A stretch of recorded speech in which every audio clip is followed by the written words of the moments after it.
জয় যিশু। এই অঞ্চলে মেষ পালকেরা মাঠে অবস্থিতি করিতেছিল এবং রাত্রিকালে আপন আপন পাল চৌকি দিতেছিল।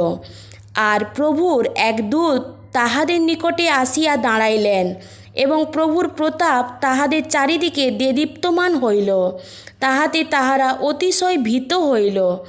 তখন দূত তাহাদিগকে কহিলেন, ভয় করিও না, কেননা দেখো, আমি তোমাদিগকে মহানন্দের সুসমাচার জানাইতেছি।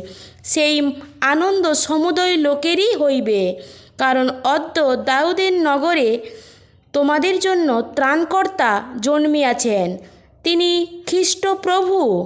আর তোমাদের জন্য ইহাই চিহ্ন, তোমরা দেখিতে পাইবে, একটি শিশু কাপড়ে জড়ানো ও জাবপাত্রে শোয়ানো রহিয়াছে। পরে হঠাৎ স্বর্গীয় বাহিনীর এক বৃহৎ দল এই দূতের সঙ্গী হইয়া ঈশ্বরের স্তবগান করিতে করিতে কহিতে লাগিলেন, ঊর্ধ্বলোকে ঈশ্বরের মহিমা, পৃথিবীতে তাহার প্রীতিপাত্র মনুষ্যদের মধ্যে শান্তি।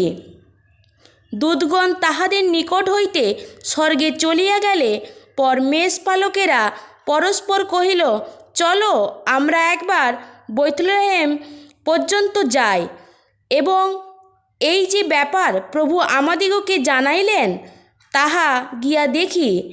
পরে তাহারা শীঘ্র গমন করিয়া মরিয়ম ও যোসেফ এবং সেই জাবপাত্রে শোয়ানো শিশুটিকে দেখিতে পাইল। দেখিয়া বালকটির বিষয়ে যে কথা তাহাদিগকে বলা হইয়াছিল তাহা জানাইল। তাহাতে যত লোক মেষপালকগণের মুখে এইসব কথা শুনিল, সকলে এই সকল বিষয়ে আশ্চর্য জ্ঞান করিল। কিন্তু মরিয়ম সেই সকল কথা হৃদয় মধ্যে আন্দোলন করিতে করিতে মনে সঞ্চয় করিয়া রাখিলেন। আর মেষপালকদিগকে যেরূপ বলা হইয়াছিল তাহারা তদ্রূপ সকলেই দেখিয়া শুনিয়া ঈশ্বরের প্রশংসা ও স্তবগান করিতে করিতে ফিরিয়া আসিল। আমেন।